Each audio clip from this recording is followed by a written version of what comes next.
All right, so underneath the grain cart, what we've done here is we've installed the AutoLog bracket and then the AutoLog sensor right here. So there are two small little nuts that will help you adjust the elevation of what that sensor is going to be.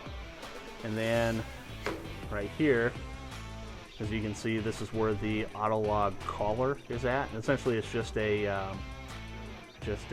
hose clamp. It's got a little metal piece with some double sticky tape on the bottom. And basically, what you'll want is you'll want a quarter, and you'll want 1/8 inch. So it's roughly the size of a quarter to pass between the sensor and that piece of metal that it's going to be detecting as one rotation.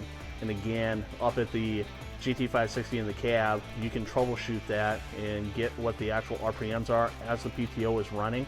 So that will help you know, are you hitting the right amount of RPMs?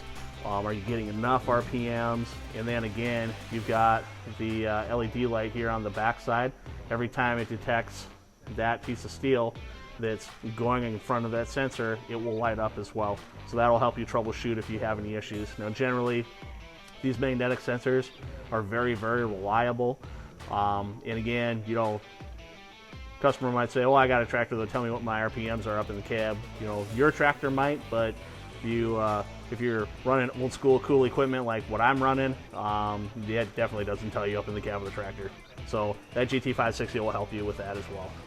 Essentially what we want to do is we want to find a spot that's going to have very little vibration. You know, the further out on this bracket that you are, the more vibration that you're going to get.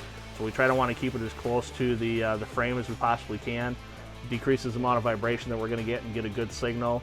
You know, you could put it here. You could find a spot maybe further up. It's underneath a shield. You could put it further back.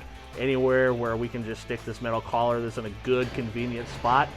You know, a lot of times when they're a load cell ready cart, they're going to kind of have a spot picked out already on this for where that sensor is going to be and where that cable is going to come out. On this one, that's not the case, so we found this to be probably the best spot, and that's just where we put it.